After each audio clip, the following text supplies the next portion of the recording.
šnekėti ir tiesą pasakius, padvejoti arba panuogastauti. Viena iš skaičių, kuri buvo parodyta, yra tas, pavyzdžiui, pinigų kiekis JAV. Iš tikrųjų, Europoje jis irgi pakankamai panašiai atrodo ir tai reikia suprasti, kad pastaruoju metu tas net ir slogus Europos Sąjungos ekonomikos augimas nemaža dalimi buvo tokia, pinigų politikos stimuliavimo pasekmė. Aišku, buvo labai aišku, ko buvo siekiama, Europos centrinis bankas tai darė, gyvename šiais laikais tokiam labai įdomiam pasaulyje neigiamų palūkanų normų iš esmės, nes jos yra nulinės, bet jeigu dar infliacija įskaičiuosim, tai realios palūkanų normos yra minusinės ir tai labai aiškiai yra ekonominė veikla skatinama, nes jeigu jinai nebūtų skatinama, tada mes vėlgi grįžtume į tą recesiją. Bet reikia suprasti, kad jeigu tu pradedi gyventi tokiam pasaulyje 5-10 metų, tai kažkas vadinasi negerai. Kažkokių tų tvariųjų arba tikrųjų ekonomikos augimo šaltinių jų trūksta. Ir va čia yra tas nuogąstavimas, pagalvojimas, ar iš tikrųjų Europa po tos krizės, kuri vyko, ar iš tikrųjų sugebėjo persitvarkyti taip, kad tie žmonės, tie verslai, kurie kuria pridėtinę vertę, kad jiems tą daryti tapo lengviau. Ir va čia yra nuogąstavimas. Jeigu pasižiūrėtume į viešųjų finansų padėtį, kiek valdžios sektorius apmokestina privatų sektorių arba koks yra reguliavimo lygis, tai iš tikrųjų labai didelių kažkokių esminių pertvarkų nebuvo padaryta. Tai vadinasi, pastarųjų laikotarpis tas poros procentų augimas per metus Europos Sąjungoje, net kai kada jisai buvo aišku daug mažesnis, jisai nėra tas šaltinis, kuris buvo tvarus šaltinis. Ir dėl to apie tai tikrai verta diskutuoti ir iš tikrųjų galvoti, kad tai kaip buvo iki šiol, nes ir kas iš to?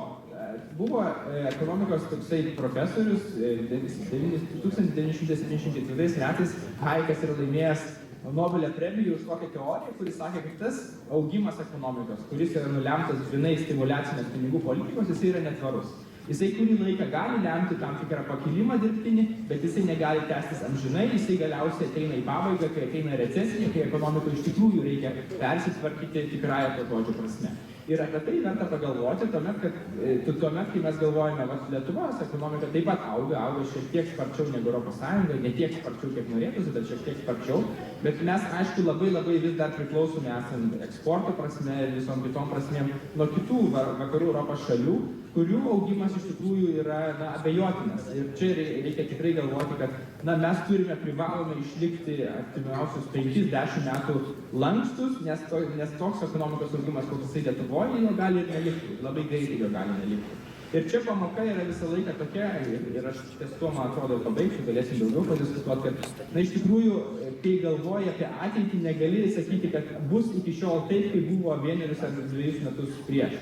Visada tiek privačiam verslui, tiek asmeninėse finansuose tu turi kaupti kažkokį rezervą ir visą laiką būti lankstus, turėti visą laiką atsarginį planą, kas būtų, jeigu mano pajamos sumažėtų 30%, kas būtų, jeigu mano pajamos sumažėtų 50%. Lygiai taip pat valstybės finansai, kai yra planuojami, koks bus biudžetas, koks bus minimali mėnesinė alga, reikia galvoti kaip taip, kad negalima planuoti viskas, kad įstatymai bus tokie, tik tai jie veiks tik tom situacijom, jeigu ekonomikos augimas bus ir toliau tęsis. Bet kas bus, jeigu jo nebus? Lygiai taip pat ir viešieji finansai, viešasis reguliavimas, visa teisinė sistema turi prisitaikyti prie tokių galimybių, kas būtų, jeigu ateitų recesija ir reikėtų prie jos prisitaikyti. Tai, nors mano ta žinia galbūt nėra labai pozityvi, bet tam tikra prasme tai yra irgi pozityvumas, kad mes iš tikrųjų Lietuva pradėjom iš krizės, išbridom dėl to, kad ir daug sparčiau, tiesą pasakius, išbridom negu kitos vakarų Europos šalys, dėl to, kad mūsų tiek ekonomika, tiek kiti dalykai buvo daug lankstesni. Ir man atrodo, kad tą lankstumą tiek privačiam, tiek viešajam sektoriui išlaikyti yra tiesiog būtina. Tai Vytautai, iš jūsų to pasakymo man tokia analogija piešėsi, kad iki šiol ekonominė, fiskalinė politika buvo tokia kaip girtuoklio, kuris ryte tokias jaučia pagerės ir nieko kito nesuranda, kaip dar kartą išgerti kokį bokalą alaus ir stipresnio gėrimo, kad tam kartui nustumt tą problemą, bet tos ydos taip ir šitą nesiryžta iš kardinalai spręsti. Tai matyt, nežinau, jeigu teisingai supratau, tai tada reikėtų žiūrėti, jūs ten ekonominės blokas susėdot kartu, bet Gintautai, kaip matot tą mūsų perspektyvą medienos pramonės ir su tuo susijusią miškų ūkio labai svarbia, kas čia dabar galima ką galima ir ką reikėtų daryti, kad mes gyventumėm šiek tiek geriau arba bent jau neblogiau negu dabar. Aš šiek tiek paantrinsiu, kad iš krizės išbrido tos šalys žymiai greičiau, kurios turėjo savo išvystytą gamybą. Ir jeigu šiandien kalbėti apie medienos pramonę, visą medienos pramonę, tai sudaro apie 12% BVP. Tai yra labai didelis skaičius ir reikšmingas mūsų šaliai. Aš manau, kad visa ta sistema šiandien dieną iškeliauja iš Lietuvos daugiau negu 1,5 milijono kubų medienos. Jeigu jie būtų perdirbta Lietuvoje, tai įsivaizduoju tai, kad miškininkai gautų geresnę kainą, turbūt teisingesnę kainą rinkos, nes tie išvažiavimai yra tam tikri epizodiniai, kainos pakyla, kainos nukrinta. Gamintojai, kurie, sakykime, yra Lietuvoje, jie visą laiką turi apsirūpinti medieną ir tai sutaupomi tam tikri logistikos kaštai ir gaunasi geresnis efektas.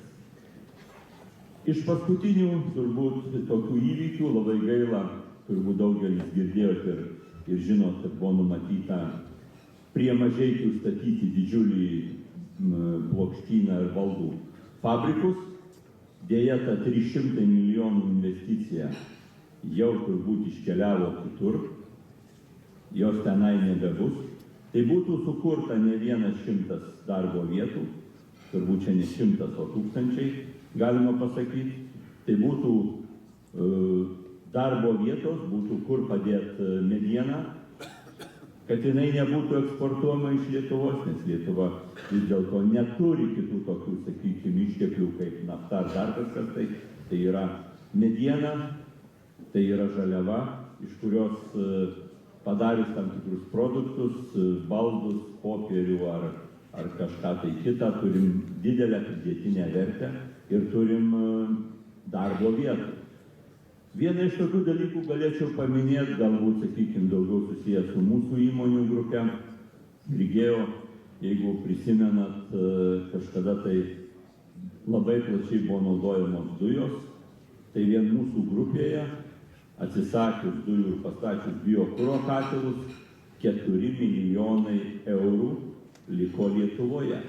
4 milijonai eurų jie nuėjo pas miškininkus, privačius miškus, valstybinius miškus, iš kur atkeliauja biokuras ir jis taip pat suteikė gana nemažai darbo vietų.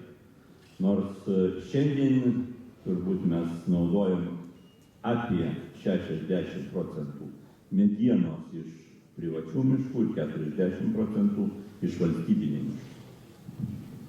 Tai Gintautai, vis tiek mes šnekam apie mišką žmogų miškui, tai jūsų perspektyva, matant, ką sekančiais metais mes čia kartu galėtume inicijuoti arba pasiūlyti, kad užtikrintumas mūsų visos sektoriaus būtų didesnis.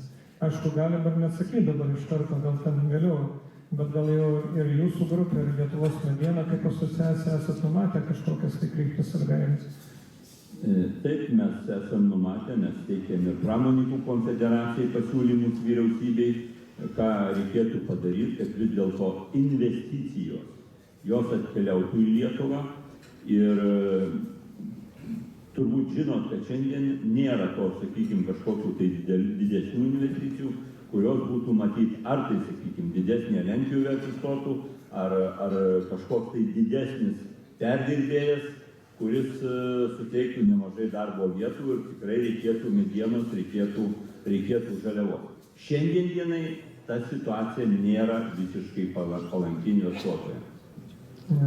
Tai aš matyt, Mindaugas Maciulevičius, kai paskui šnekėsit, tai bioekonomikos sritis yra labai naujoviška, kur kuriame didelės pridėtinės vertės produktai, naudojant biomasę, tame tarpe ir miškus, ir matyt, čia ne vien tik tai lentos, plokštės ar baldai, bet ir daugelis kitų dalykų iš tiesų yra perspektyva, kur gali būti pilnai panaudojama mediena. Ir aš, Simonai, matyt, jūs dar kaip politikas pasiklausysit mūsų čia tų šnekų, nes jums bus ir apie medžioklę, ir apie gamtosaugą, ir apie varlės kūmutės, jeigu Jonas Talmantas būtų, būtinai paklaustų, Bet žiūrint iš miškininkų, iš profesionalų pusės ir iš tų žmonių, kurie ne tik tai dirba, bet ir formuoja tą politiką, kompetenciją ir įgūdžius, gerbiamas Edmundai, jūs ir prezidentas miškininkų ir dekanas fakulteto miškininkystės, kaip čia mato dabartinę būklę ir su studijom, ir su specialistų kiekiu, ir su perspektyvom. Ir kadangi prezidentas esate, jūs taipogi rūpinatės dėl valdymo klausimų. Tai, kadangi atstovauju Lietuvos miškininkų sąjungą, bet taip susidarė tradicijos, kad dauguma tai vienyje valstybinius miškininkus. Tai kai jūs šiandien džiaugiatės, sakykime, privačių miškų savininkais gerais darbais, tai gerai proga man reikia pasidžiaugti, sakykime, kad tikrai valstybiniai miškininkai dirba nuoširdžiai. Ir dabar ko jie siekia, sakykime, taip pat, dirbdami nuoširdžiai, jie siekia dirbti, uždirbti, išlaikyti šeimas ir šiaip labiausiai jūs nerina šitas nestabilumas. Reiškia, neaiški perspektyva, kai tik keičiasi vyriausybė ar Seimas, iškart prasideda kalbos apie valdymo reformas, tai liks ta generalinė urėdija, ar liks miškų urėdijos, ar čia tie miškininkai turės darbą, ar neturės, ir tas turbūt labiausiai reikia miškininkus dirbančius miškų urėdijose.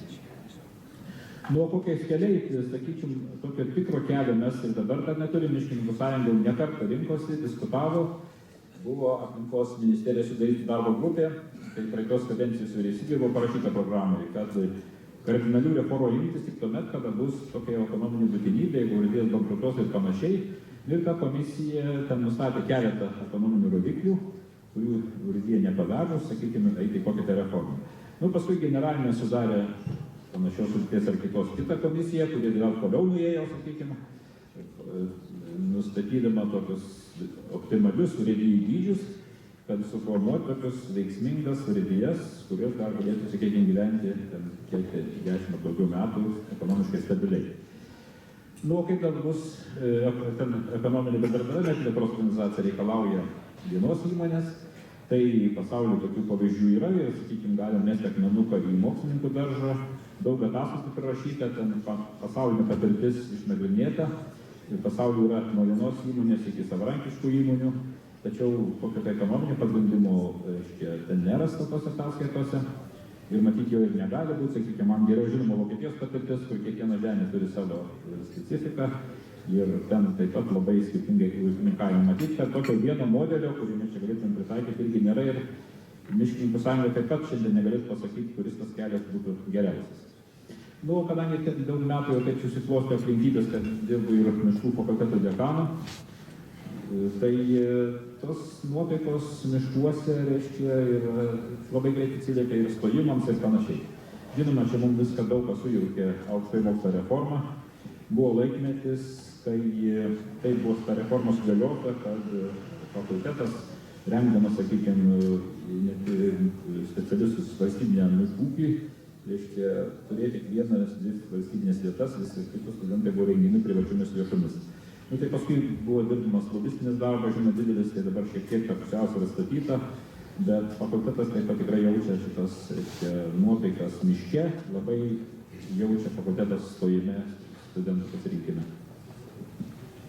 Tai dekane, mes kaip vis dėlto pasvarstom, kažkada nuo asociacijos įsikūrimo kėlėm tokią idėją, kad jeigu būtų privačios girininkijos, kurios miškininkai specialistai vis dėlto padėtų tvarkytis apsaugą miškininkavimą, jeigu būtų valstybės požiūris, tai fakultetui reikėtų paruošti arba jau miškininkus įdarbinti mažiausiai kokius 240 girininkų su įgaliais, su padėjėjais.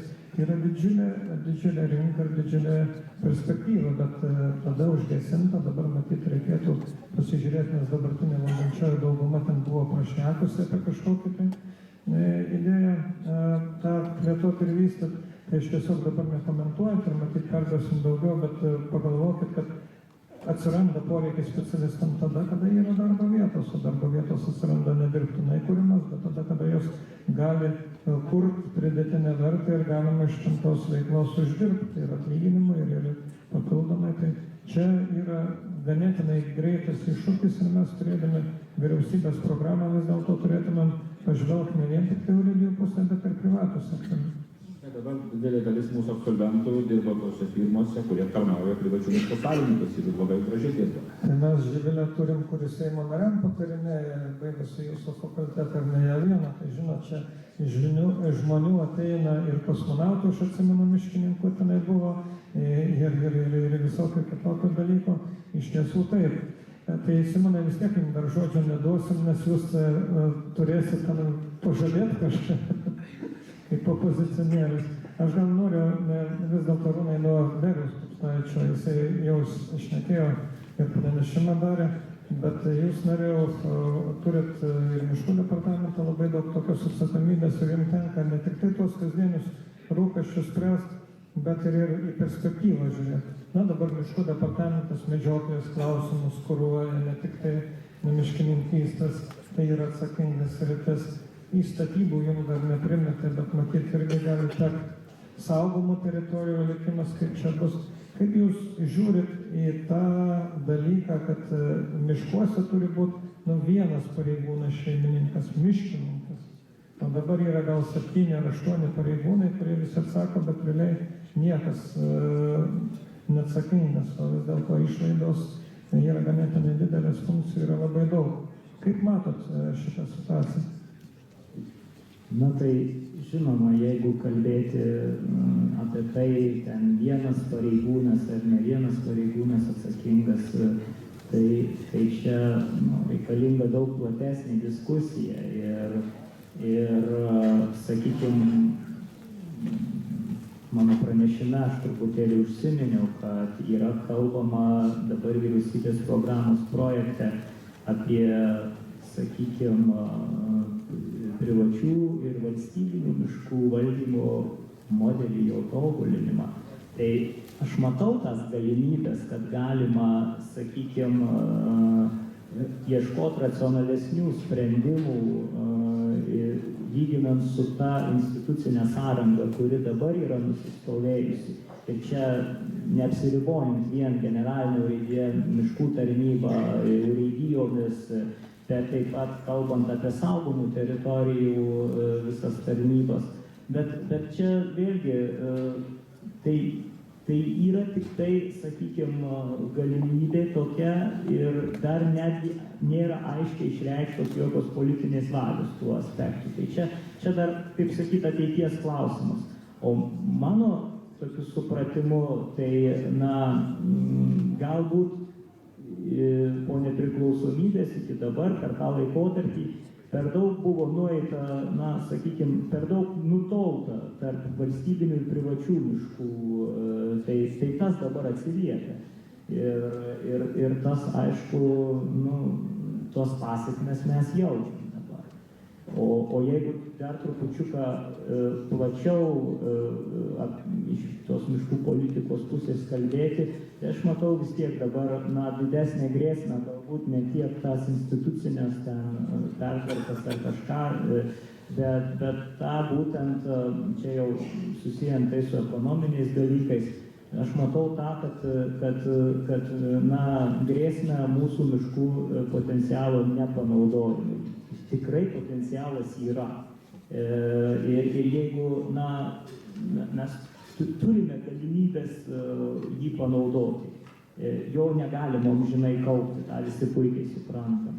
Tai va čia aš matau tokią kaip didesnę grėsmę, kur bendrai kalbam. Bet čia norėjau, jeigu taip šnekant valstybės požiūrį, tai turi būti, kad panaudota potencialą, tai ne tik tai nukirsti ir susandėlioti medieną, bet reikia, kad būtų moki ir moderni pramonė, kuri gebėtų tą padaryti. Aišku, ir tai, ką Suomija padarė per pastarąjį 5 metų, kad investuoti į įmonės, pasinaudojant ir Europos Sąjungos paramą, kad tai ir supaprastinti visus reikalavimus, kurie tik tai galėjo būti, kad sumažint sąnaudas.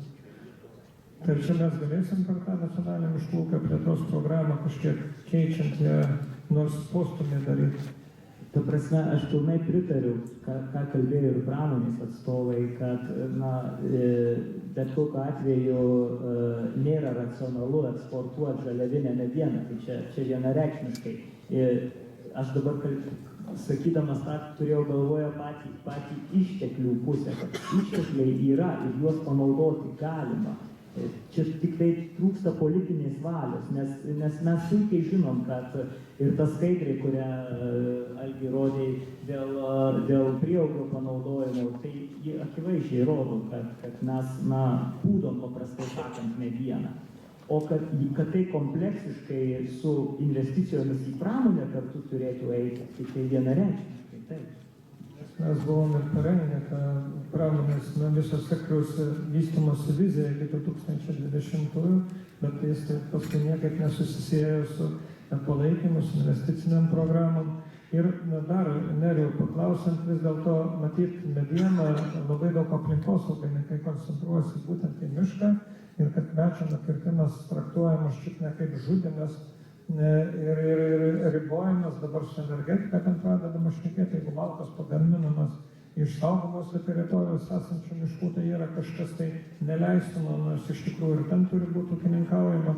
Tai vienas iš tokių dalykų vis dėlto yra kažkaip reguliuoti, paskatinti, naudoti ir su klimato kaita, dabar jeigu šnekant, anglies mokestis arba carbon tax, anglai vadina, kad atribot tą ilgą nuotolio transportavimą įvairių prekių ir paskatinti vietinės produkcijos legaliai tokias konkurencinės sąlygas panaudojimą, tame tarp ir medienos.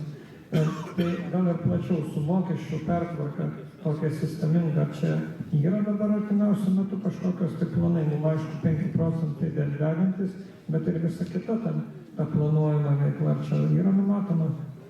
Aš galiu tik tai tiek pasakyti, kiek iš, sakykime, savo lygmenyje, nes aš nežinau visų planų politinės vadovybės ir taip toliau, kadangi mes dabar tokiam laikotarpiu esame. Bet galiu pasakyti tiek, kad mes dabar aplinkos ministerijoje esame užsakę labai išsamią detalę mokesčių analizę. Dar mes rezultatų neturim, bet jau akivaizdžiai tarpiniai rezultatai rodo, kad vis dėlto ta mokestinė našta yra didelė. Ir matyt, prie to klausimo vis tiek bus sugrįžta, kai mes jau turėsime rezultatus tos analizės. Nežinau tiesa, kaip politinė vadovybė tą žiūrės, bet mes iš savo pusės sieksime tą sugrįžti prie to klausimo. Dabar, jeigu kalbėti apie plačiau, apie anglies kaupimą ir su klimato kaita susijusius iššūkius, tai aš matau, kad mes dar nepilnai panaudojam tą, sakykime, arkliuką čia įvairiais lygmenimis. Tai čia yra potencialas ateičiai. Tiesiog auditorijai pasakysiu, kad Aleksandro Stulginskio universitete buvo organizuota speciali konferencija klimato kaitos klausimais, ne viena. Ir ten aplinkos ministerijos atstovė pripažino šiaip užklausus, kad jeigu įgyvendint taip, kaip dabar numatyta ten siūloma Europos parlamente ten tas priemonės, tai tas Lietuvai kainuotų arti $1 milijardo kasmet. Tai įsivaizduojat, mes, kad NATO indėlį šitą iki 2% padidinti mes nerandam iš kur pinigų, iš kur šitie ateitų ir plus dar ribot arba mažinti naudojimą. Ir antras dalykas, kas dabar diskutuojama, kad jeigu referencinis laikotarpis, pagal kurį skaičiuos tą išmetimus šiltnamio dujų, jeigu pagal dabartinį naudojimą mūsų potencialas tik 50% galima, tai vadinasi, jeigu užbrėžt tą lygį, kad jūs kiek naudojot, tai ir naudokit, nesižvelgiant į amžiaus klasių struktūrą kitą, tai vadinasi ir nenaudosim, arba mokėsim kaip teršėjai už tai, kad miško plotus padidino, už tai, kad tūris 4 kartus padidėjęs, ten lyginant nuo 1938. Tai čia yra iš tikrųjų iššūkis, kuris ne vien miškų departamentui, ne vien asociacijai, ne vien aplinkos komitetui, bet ir visiems mums yra labai svarbus. Tai gal perduodant, aš dabar net nežinau, prieš Arūną jūs tai žiniasklaidos 4. valdžia, aš noriu 3. valdžiai arba 2. valdžiai perduoti.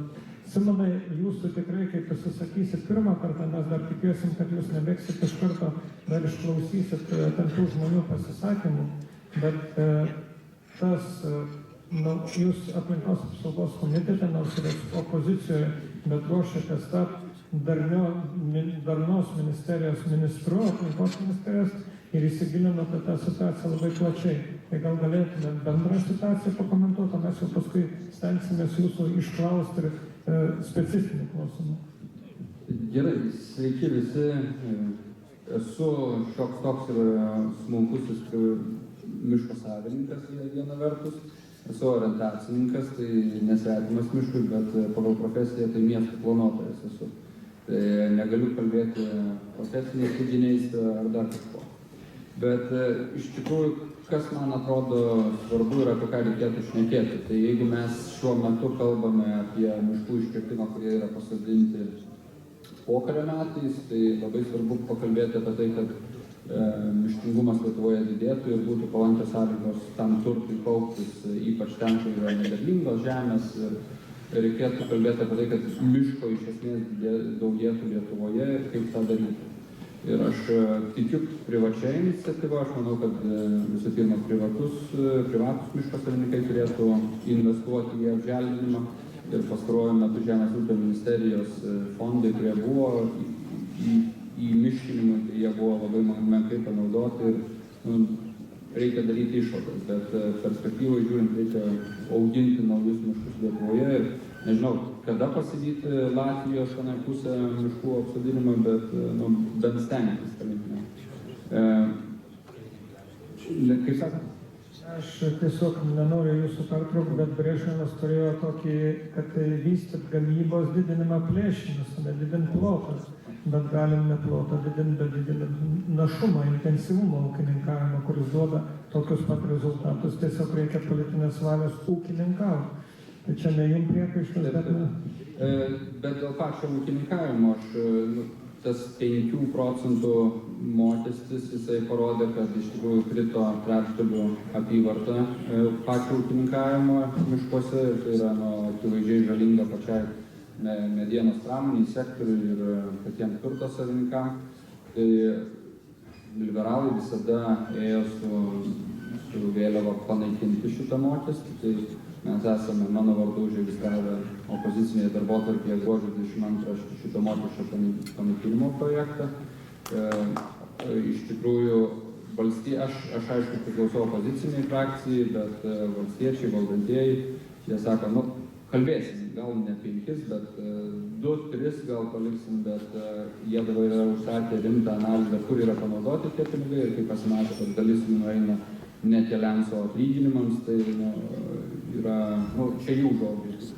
Tai kai bus visa teriopo analizė, tai pamatysime, bet iš tikrųjų mokestis ir sąlygos ūkininkavimui šiandien yra suprastėjusios ir kritusi apyvarta rodo tai, kad medienos arba turto savininkai iš tikrųjų yra išsigandę. Bet pats aš gal irgi akcentą dėčiau ant nuosavybės teisių pačių miško savininkų ir jų suvaržymo.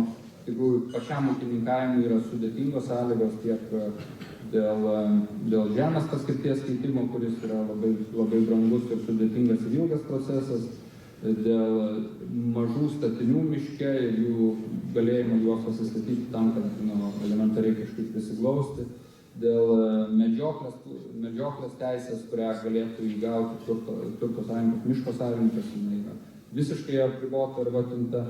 Tai nuosavybės teisės yra stipriai apribotos ir aš čia matyčiau vieną iš prioritetų, kur reikėtų keisti, atstovauti ir ypač bendrai su privačių miško savininkų asociacija. O kalbant apie pramonę, aš pats esu kilmės iš Klaipėdos miesto, kur tradiciškai medienos sektorius yra milžiniškas ir tiek kartonas, tiek baldų pramonė, tiek šiaip eksportas ir logistika. Ir ypač skausmingai aš pernešu tą faktą, kad šiandien Vakarų medienos grupė važinėja po Ameriką, kalba apie tenai fabrikų statybą, bet nėra Lietuvoje sudarytos sąlygos plėstis medienos perdirbimo pramonei čia vietoje, kur iš tikrųjų kalba būtų apie tai, kad eksportuotume aukštesnės pridėtinės vertės produktus, brangesnius produktus. Ir IKEA buvo atvažiavusi kartu su Švedijos karaliumi berods pernai metais, tai IKEA'os pirkimų vadovas visam pasauliui sako, 16 metais Lietuva taps trečia didžiausia tiekėja IKEA, bet tam, kad iš tikrųjų jūs taptume dar geresnė, reikia iš esmės sustiprinti privačių miškų miškų savininkus ir ypatingai miškų sertifikavimą privačiuose miškuose, tai ta diskusija iš tikrųjų turėtų būti praplėsta ir kaip mes paskatinti vietinę pramonę plėstis. Ir čia gal supraskite mane, aš esu 3 savaitę Seimo narys, bet iš esmės norėčiau girdėti, susipažinti ir tradiciškai paremti privačius miško savininkus. Didelis dėkui, Simonai, šiaip didelė vertybė politikų, kurie bebūtų, tai noras girdėti ir įsigilinti į tai, ką šnekama.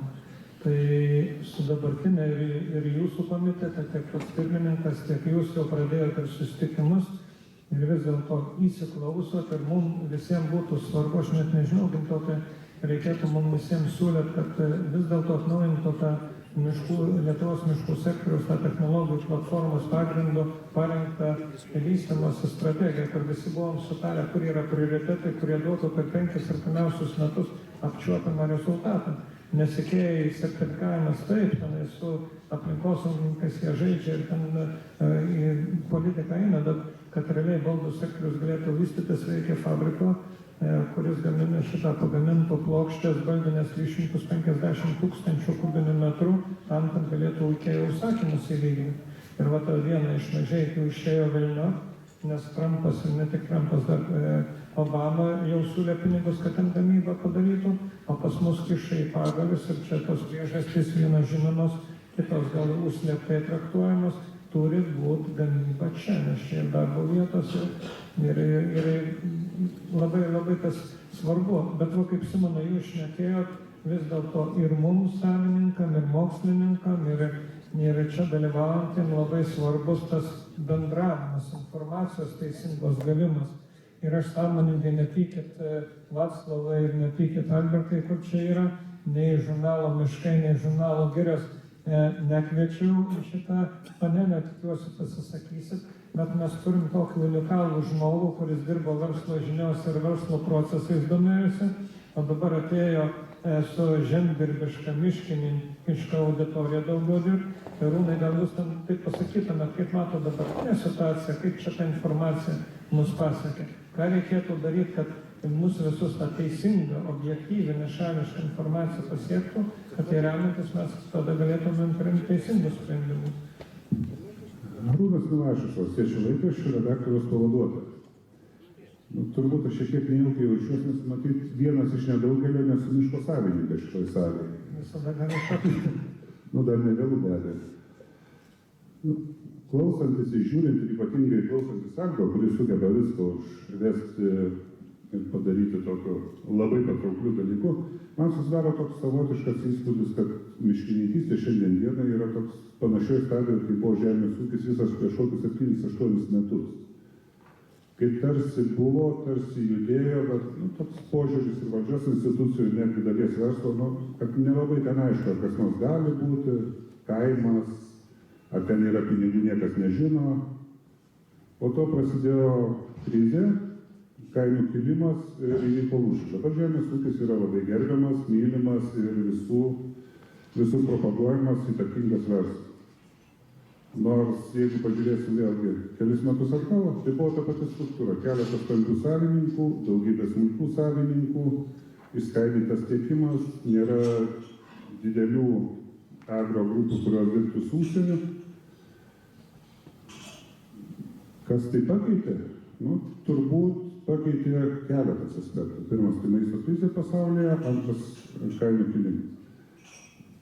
Kas pakeis lietuvišką miškininkystę? Jeigu kalbant apie šitą pusę.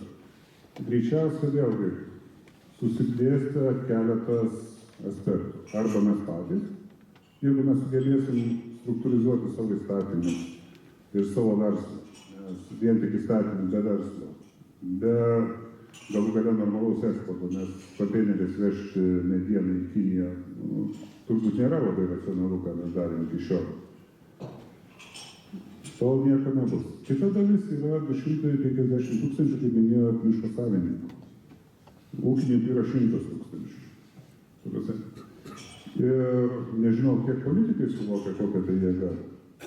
Ar dar kol kas pražiūrėjo. Nes iš politikų matau, jeigu įskaičiuosim Mindaugai politikus, tai turbūt 2 šitai salai, nors žmonės atstovauja virš 200 000 potencialių rinkėjų. Ir jeigu grįžtume prie to, ką minėjo Algis, būtent mes ir bandom kalbėtis ir daryti, žiūrėti šitą auditoriją, kad duoti jai balsą. Nes kol nebus balsų, kol nebus aiškių pasisakymų ir nebus labai aiškios pačių miško savininkų strategijos, ko jie nori, ko reikia ir kas daug maž visus tenkintų, to vėlgi kalbėti apie lūžį nepavyks. Nes vėlgi, jeigu prisiminsime Latvijos pavyzdį, jeigu atmintis nemeluoja, tai miškininkystė buvo vienas iš sektorių, kurie padėjo išgyventi krizę.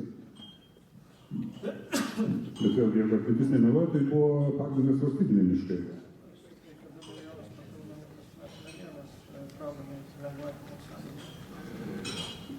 Kodėl pas mus to negalime nutikti su privačiais miškais, be lengvatinių sąlygų? Nes medienos yra pakankamai. Yra pakankamai miškuose žaliavos biokūrui, yra pakankamai žaliavos perdirbimui. Kaip tai pakeisti? Čia turbūt visų mūsų darbas. O tai kaip galvojat nuo žiniasklaidą, dabar vis tik tai rinka nedidelė, skaitytojų dar skaičius prenumeratorių mažėja, tai kaip jūs dabar jūs Valstiečių laikraštyje neatėjot ir redaktorius pavaduotojas vis tik tai matot perspektyvą. Gal yra kokių planų, kad padaryt, kad miškų sektoriaus, savininkų klausimai vis dėlto atsirastų dėmesio centre, gal turit kažkokio tai perspektyvinio numatymo šitoje vietoje? Tai dėl to čia išsėdžiame slėpkime to. Nes mes planuojame atgaivinti Kirę Žalę, mūsų seną gerą priedą, nes visgi vertinam, kad miškininkystė tai yra dar viena žemės ūkio šaka. Tai nėra nei kažkoks atskiras dalykas, nei labai atskiras segmentas, nes vis tik miško savininkas labai dažnai ir ūkininkas. Ir to labiau, vėlgi, jeigu grįžtume prie to smulkaus savininko, didelės bendrovės savininkas, verslininkas, jis turi advokatą, jis turi patarėją, jis skaito įstatymus, nes jis turi tam laiko. Smulkų žmonių nebūna, atsiprašau. Smulkus savininkas, jis tam laiko neturi. Ir mes, manau, kad viena iš pagrindinių šakinių bėdų šiandien yra ta, kad žmogus, kuris turi kelis hektarus, jis elementariai nežino, nesuvokia ir neįsivaizduoja, kaip padaryti taip, kad iš tų kelių hektarų jam ateitų nuolatinės pajamas. Manau, čia toks, kai žmonės pajus, kad tai yra turtas, kuris neša pajamas, tada vėlgi pradės keistis ir pradės keistis pakankamai greitai. Tai kiek supratau, vis dėlto ateis Giria Žalioji vėl į mūsų gyvenimą, gal ne tokio tipo, kaip buvo Kvedarienės redaguojama arba Šalkauskienės, bet daugiau ir tokio racionalumo ar sąžiningumo ar gal subalansuotumo požiūrį. Tai jeigu jūs tą pradėsit, aš manyčiau, kad tikrai noriai skaitysim pirmosius numerius ir tikėsimės, kad ir toliau jie tam tokie bus ir noriai ir įdomu. Čia tos nebus per mažai. Aš tikiuosi, kad rengsim kartu, nes mes nesam profesionalai. Kodėl ne, jeigu visi čia būnam. Tai žiūrėkit, dabar, kadangi mūsų laikas šiek tiek mes užtrukom su kavos pertrauku, kurios nematėm, o ir pietus garoja. Bet aš manyčiau, dar noriu paprašyti porą žmonių, kurie jau sakė, ir gal kiti padalyvaus diskusiją, ir tada panelė pabandys atsakyti, reaguoti. Mindaugas Maciulevičius ir politikas, ir Briuselio koridorius pažįstantis, ir dabar pretenduojantis Žemės ūkio rūmų pirmininkus, vienas iš 4 kandidatų. Mindaugai, gal galima būtų tavęs žodį paprašyti pasisakymą, ar gal kokį klausimą? Ačiū labai, Algi, iš tiesų visada malonu būti šitoje auditorijoje, nes čia vyksta ta normali konstruktyvi diskusija. Aš esu Europos ekonomikos socialinių reikalų komiteto narys jau 6 metai ir atstovauju Lietuvos kaimą, Lietuvos bendruomenės ir Lietuvos Respublikos žemės ūkio rūmus. Ir miškininkystė yra vienas iš pagrindinių mano prioritetų. Gal net gavosi kurioziškai, kad tas visas bioekonomikos failas, tai čia buvo komisijos tokia kaip ir sugalvota strategija, kurie pakankamai dabar stipriai skinasi savo kelią, pakeisti mums iškastinės žaliavas į šitas atsinaujinančias žaliąją biomasę. labai įdomus dalykas, ta prasme, turime didžiulį potencialą. Mūsų miškai tai yra biomasė, iš biomasės galime gaminti labai daug ką. Yra labai daug tyrimų, yra labai daug inovacijų, galima plastiką gaminti, galima įvairius kitokius cheminius junginius. Svarbiausiai, ko mums trūksta, tai sudaryti tą vertės grandinę, vadinamą. Nes šiai dienai ta situacija Lietuvoje, jinai akivaizdžiai nėra dėkinga miškams, nes mediena dar neturi tiek vertės, kad apsimokėtų ūkininkauti iš tiesų. Ir galbūt reikėtų pradėti nuo to, kad dabar jau nėra kur trauktis, COP21 įvyko, įsipareigojimai yra, ir čia turbūt reikėtų ir politiškai tą labai aiškiai pasakyti, kad jau įsipareigojimai yra, kad kiekviena šalis, tai panašu, kad ir visam pasaulyje, bet ES labai aiškiai pasakė, kad mažinsim ir ambicingai. Ir dabar jau yra tiek ir LULUCF, žemės ūkio naudmenis ir miškininkystė, įtraukiami į mažinimo rodiklius. Tai mūsų iki 30 metų yra berods apie 12% mažinimas. Tolesnis toliau. Tai va, ką Algis sakė, tai reiškia, kada medis auga, jisai sugeria CO2. Taip, visuomenė yra labai naudinga.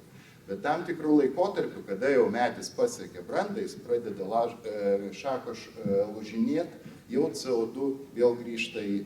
Ir sakysim, kada miškas yra, čia vėlgi reikėtų žiūrėti į kvartalą, kada nuvirto vienas medis, antras medis, tai jau miškas, žiūrint moksliškai, jis jau nesugeria CO2, išmeta. Tai vat aktyvi miškų strategija ir yra labiau remta būtent, kai pasiekėm tą brandaus piką, tada valom ir atsodinam, būtinai atsodinam. Kitas dalykas, į ką mums reikia iš tiesų labai atkreipti dėmesį, į rūšis, medienos, nes keičiasi klimatas, patys medžiai irgi tam jaučia, kad jie būtų prisitaikę. Ir dabar, ko mums trūksta Lietuvoje, tai be jokios abejonės politikų labai konkrečios analizės, tiek ir teisėkūroj, tiek ir investicijų skatinimą. Praeitoje kadencijoje turėjom, ir Algis dalyvavo, bandėm čia taip visuomeniškai bioekonomikos pajudinti reikalus Lietuvoje. Buvo darbo grupė sudaryta prie ūkio ministerijos, ten aktyviai dalyvavom, stengiamės, bent jau pradėjom diskusiją. Dabartinės vyriausybės programai labai daug apraiškų šito yra, kad į tai bus atsižvelgta. Ir mintis labai didelė, ta prasme, mano išeities taškas netgi ne miškininkystė yra, o būtent kiek naujų darbo vietų galim sukurti, kiek ekonominės naudos galim sukurti. Nes įsivaizduokit tokį dalyką, pavyzdžiui, paprastas rąstinis namas.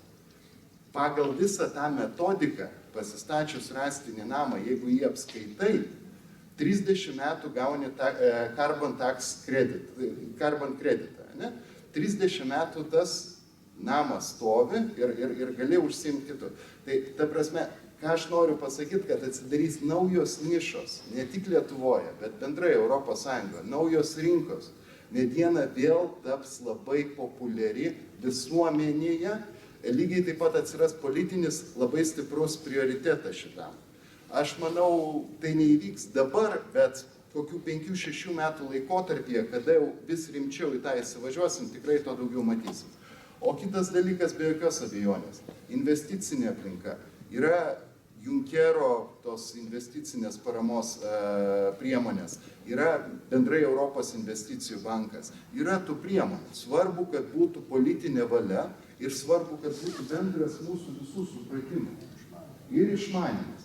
Tai va ta diskusija, kuri čia vyksta, mes turėtume ją visi platesnių mastų diskutuoti. Dėl to, ir Žemės ūkio rūmuose, aš tikiuosi, mes būtent šitą linkme, darnios kaimo plėtros linkme, tikrai labiau padiskutuosim ir čia tik bus pridėtinė vertė ir mūsų politikam, iš tos iniciatyvos, vadinkim, iš apačios, kad iš tiesų konstruktyviai prisidėti prie tos politikos formavimo.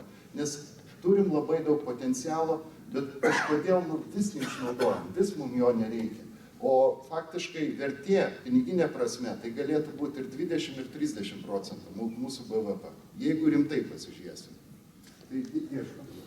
Ačiū Mindaugai ir dabar nuveiktą darbą regionų komitete, vis tik tai atstovaujant Lietuvą ir sėkmės rinkimuose Žemės ūkio rūmų vadovo postą. nes vis dėlto čia irgi atsakingos pareigos ir pasiryžimas jauno žmogaus tikrai sveikintinas. Šiaip tai, ką sakė, jeigu pasižiūrėsi, kiekvieni metai vis ateina naujų investuotojų ne vien į pramonę, į bioekonomiką.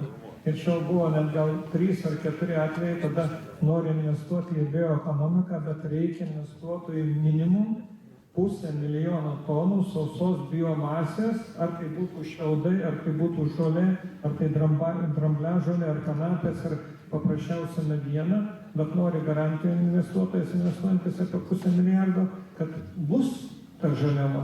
Ir kad ateinant pirmiausia iki valstybinio miškų, Aurelijus sakė, mes turim dabartinius įsipareigojimus ir mes negalėsim aprūpinti, o negalėsim aprūpinti todėl, kad politikai sako, kad mes saugom mišką ateities kartom, dabar nekirtam. Ir čia priežastis gali būti įvairiausios, nors ištekliai liktai skaičiuojami dideli. Dar vienas išteklius, kurį mes turime, jeigu paskaičiuoti vien tik tai kokybišką mėsą, kuri yra sukaupiama ar sumedžiojama kasmet, tai yra didžiuliai kiekiai, bet dar didesnė vertė tai yra tie vis dėlto galimybės laisvalakio praleidimo ir nuosavybės panaudojimo, būtent ne tik tai palapiniai pasistatyti laužus susikur, bet aktyviai naudoti medžiojimą, šitą vykdyti medžiojimą veiklą. Rimdai, jūs vakar turėjot susitikimą su Kęstučiu Mažeika Anykščiuose, tai gal galėtumėt keletą žodžių pasakyti, nors mes laiko jau nelabai turit ir gal turit kokį klausimą. Dėl didelio visų išaugimo kalbėsiu gal labai trumpai ir keliais sakiniais. Šiandien dalyvauju trečioje labai svarbioje man ir daugelį ūkininkų medžiotojų konferencijoje. Užvakar dalyvavau liberalų aplinkos ministerijos steigimo konferencijoje ir pristatau naują jauną žmogų Švedijoje baigusi mokslus Simoną Gentvilą, kuris yra ir Seimo aplinkos apsaugos komiteto pirmininko pavaduotojas. Šiandien dalyvauju konferencijoje su tiek daug garbių svečių, o įdomi konferencija, susitikimas buvo vakar, kuomet išrinktasis Seimo aplinkos apsaugos komiteto pirmininkas Kęstutis Mažeika su Anykščių valdžios atstovais ir Anykščiuose išrinkta Seimo narė Kildišienė dalyvavo žemės miško savininkų medžiotojų neturinčių teisės savo žemėse medžioti organizuotame susitikime. Jame dalyvavo ir klubo, kurie draudžia savininkams savo žemėse medžioti atstovai. Tai pirmas įspūdis atrodo, kad naujai atėjusi Seimo aplinkos apsaugos komiteto vadovybė jaunų žmonių, žinančių ūkininkų, savininkų, miško ir medžiotojų problemas ir kažką pasistengs padaryti savininkų naudai, vykdydama vyriausybės programos 91.5 punktą, kad suteiksime daugiau teisių žemių ir miškų savininkams, turime omeny medžioklės srityje. Ir pirmas įspūdis, kad norai geri, bet kol kas dar nežinoma, kaip tą padaryti ir galvojama, kad savininkams užtenka suteikti daugiau teisių uždrausti medžioklę savo žemėje. Deja, ne to savininkai siekia.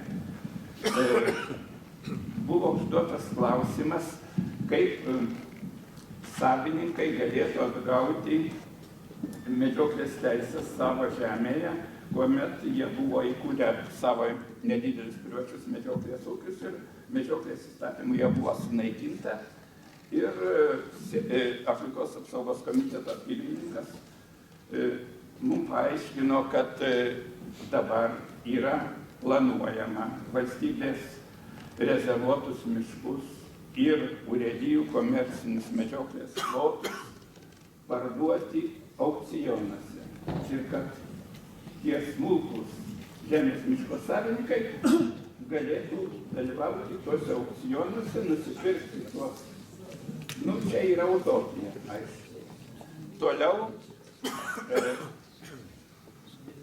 galvojama, kad savininkai daugiau teisių atgaus, kuomet jie susitars geruoju, reiškia, rебята, давайте жить дружно su medžiotojais, nusileis medžiotojams ir aplinkos apsaugos komitetas, konkrečiai Kęstutis Mažeika, ėmėsi tos susitaikymo misijos, pažadėjęs pasikviesti konfliktuojančių klubų ir medžiotojų atstovus, kad surasti bendrą sutarimą, nors to bendro sutarimo nėra jau 3 dešimtmetį. Ir blogiausia, kad kol kas neįsivaizduojama, kad įstatymiškai galima padaryti tą sutarimą, priimant palankesnius Seimui palankesnius savininkams, medžiotojams įstatymus. Dabar norėčiau tik atsakyti, replikuoti ponui Žukauskui, paklaususiam, ar verslus, kurie kuria pridėtinę vertę, vykdyti lengviau darbą. Lietuvoje medžioklės verslą žemės savininkams vykdyti neįmanoma, o Konstitucinis teismas yra pripažinęs, kad medžioklė taip pat yra verslas be rekreacinės paskirties ir be pramogos. Ir ponui Bartkevičiui, valstybiniai miškininkai dirba, uždirba ir stengiasi uždirbti daugiau. Dirba efektyviai, dėja privatiems miškininkams uždirbti, o to labiau uždirbti daugiau dėja neleidžiama. A priori laikoma, kad privačių miškų savininkai, ypač ūkininkai medžiotojai, yra vagys ir brakonieriai, kurių neįmanoma sukontroliuoti. Ir tas nuskambėjo iš dalies ir vakarykštėje diskusijoje, nes aplinkosaugininkai pareiškė, kad sukontroliuoti, ką savininkai darys savo ūkyje, kad išmedžios viską, kas juda. Koks ūkininkas norės visą savo bandą išskersti, kad neliktų jam anūkui arba parduoti užsieniečiams. Tai tiek. Supratau, Rimvydas kažkaip, nors mokslo daktaras, kažkaip niūriai ten tą vaizdą piešia, bet iš tikrųjų teigiamas, aš kiek suprantu. Noriu paprašyti dar. Vieną sakinį. Palaukit, pasakysiu. Bet šiaip iš esmės tai yra labai teigiama, kad gyvenimuose pažadama spręsti ir vis dėlto apversti tą balansą nuo plotų neturėtojų, tik tai ten valdžios sprendimų priskiriančių, kas gali medžioti. Pirmoje vietoje statant tą žemės ar miško savininką, kuris tuo tarpu, jeigu medžiotojas, jis galėtų dalyvauti šitam procese, o jeigu nėra medžiotojas, priimti sprendimus, kam perleis teisę tam tuose plotus visiems medžioklės veiklą. Ir Rimvydai, žinokit, mes šią diskusiją dar tęsim pietų metu, vieną sakinį pasakysit. Ir kol jūs pasakysit, aš noriu dar vieną žmogų, jeigu paskui kiti neiškentėsis, nes mes galėsim tęsti diskusiją prie pietų stalo pasiėmę. Yra vienas žmogus auditorijoje, kuris pasakęs prieš eilę metų, kuomet buvo aplinkosaugininkai su aplinkos ministerijos aiškiu pastumumu pradėję tą iniciatyvą, kad dėl paukštelių perėjimo apribot čiutne didesnę pusę metų į visus darbus miškuose, tai iškėlė Vidmantas tokį klausimą. Ar suves paukšteliai medkirčius? Tai ta medžiapliūtės laiko sutrumpėjimas ir ta paukštelių absoliučiai individų suabsoliutinimas, vis dėlto mes tas pasiekmes Vidmantai matom. Tai po Rimvydo to sakinio gal jūs galėtumėt kokį vieną kitą komentarą pasakyti ir žiūriu, ponas Tarvydas dar nori. Tai pala, Vidmantas, šitą Čaikauskas ir tada ponas Tarvydas. Aš tik vieną prašymą. Grįžom su Algimantu Šindeikiu iš tos vakarykščio susitikimo ir priėjom išvadas, kad dėja savininkai savo teisės kaip ir toliau turės ginti aktyviai teismuose ir kitomis priemonėmis. Tai noriu paprašyti, jeigu pas jūs ginalo tas oranžinis vokelis dar liks vienas ryšmas. Nu, suteikite man. Na, Eduardas Darinka, man atrodo, čia kažkur dar yra, tai matyt pašnekėsim, bet visi čia, kurie medžioklę žiūri plačiau, mes vis tik turim žiūrėti negriauti esamų sistemų, bet padaryti taip, kad vis dėlto savininko ir nusavybės prioritetai būtų pirmiausia. Liudmantai. Tai aš labai trumpai daug nebepašnekėsiu, čia sena istorija su tais paukšteliais, visi atsimenam. Ką mes iš to turim? Nu, vienu žodžiu, dėkui turbūt miškų departamentą vyram, kad pabandė ten numesti, kaip čia pasakyti, negražiai liaudiškai kaulą tiem paukštelių saugotojam, kad jie jį griebtų ir apsiramintų. Nu, tai tas kaulas buvo ten ugdomųjų kirtimų, reiškia, jaunuolynų ugdymų ir retinimų bei einamųjų kirtimų laiko apribojimas. Nu, tai ką pasakyti, šiek tiek tai žinoma sprendė reikalus, bet nepatogumų pridarė. Jeigu ateinam dirbti, sakykime, kažkokią nedidelę valdą, ten yra visokių kirtimų. Yra pagrindinė, yra ten gabaliukas retinimo, yra gabaliukas einamo. Tai gaunasi labai įdomi situacija, ypač dar jeigu ten, sakykime, šlapi gruntai, atvažiuojam žiemą, įsikertam tą pagrindinį naudojimą, arba pavasarį ugdomųjų negalim daryti, laukiam pavasarį, retinimo negalim daryti, laukiam pavasarį, o paskui lieka ten keliasdešimt kubelių, atvažiuojamės dėl tų keliasdešimt kubelių, nu tai jie mums pasidaro auksiniai, sakykime, tie kubeliai. Tai čia vienas aspektas. Antras dalykas, dabar, sakykime, su tom trečiom grupėm, kur irgi darbų laikas yra apribotas. Nu tai situacija tokia, čia kažkuriais metais turėjom Ignalinai valdą, kirtimas, pavasaris buvo vėlyvas čia prieš keletą metų, reiškia vėlgi sniego beveik iki šakymo, kaip Ignalinai būna, kaip kitur Lietuvoje ten nebūna, Ignalinai yra ypatinga šito požiūriu. Reiškia, kertam, traukiam, ateina kovo 1, dar nepabaigėm įsitraukti, tai ką dabar viskas, jau kovo 1 reikia pamesti, reiškia, paukščiukai skris, kurgi tie paukščiukai skris, jeigu, sakau, per sniegą išgrįs negalima, nu ką. Atvirai pasakius, padarėm paprastai, susimokėjom baudą už pažeidimą ir pabaigėm darbus. Bauda buvo keli šimtai, o mediena buvo apie 1000 kubų. Tai va, turbūt va tokie tie mūsų paukščiuko apribojimai. Ir dar trečią dalyką, jeigu čia visų ilgai neužgaišinu, pasakysiu. Labai įdomus dalykas dabar yra su visokiais lizdais, tuokvietėm ir taip toliau. Reiškia, kažkada kažkas ten caro niekados laikais įpiešė, ten leiskim, ar tai lizdą, ar tai kurtinių tuokvietę. Kaip dabar ją ištrinti žemėlapę, nors ten jos nei padujų nėra, nei kvapo. Tai va, irgi pasidalinsiu patirtim. Vieną kurtinių tuokvietę jau 3 metai trinam, nuvežu labai autoritetingus gamtininkus, ornitologus apvaikštam, apžiūrim, niek ten jokio kurtinio pavasarį, kai jau ten jie turi burbuliuoti nei kvapą. Palaukim dar metus, sako. Gal atsiras, 2 metais tą patį padarėm. Dar metus palaukim. Va jau gal kitais metais, sako, pripažinsim, kad ne. Tai čia pirmas momentas. Antras momentas, gretimoj valdoj randam vištvanagio lizdas nupieštas. Apvaikštam, išieškom, ištyrinėjam, nėra vištvanagio ir tą lizdą nėra nei kvapą. Dievai žino, ar jis ten buvo, ar ten gal kada audra jį išvertė, sunku pasakyti. Vėlgi kviečiamos komisijos, konstatuojama, kad to lizdo nėra.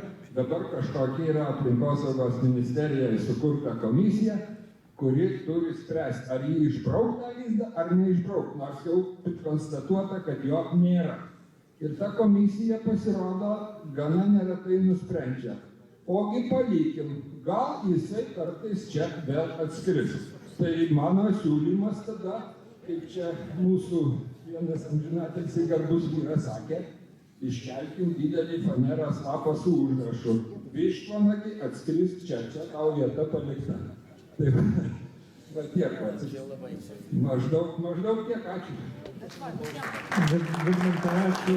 Šitų problemų yra daug ir gal gerbiamas Arvydas tada ateis pašnekėti. Jo.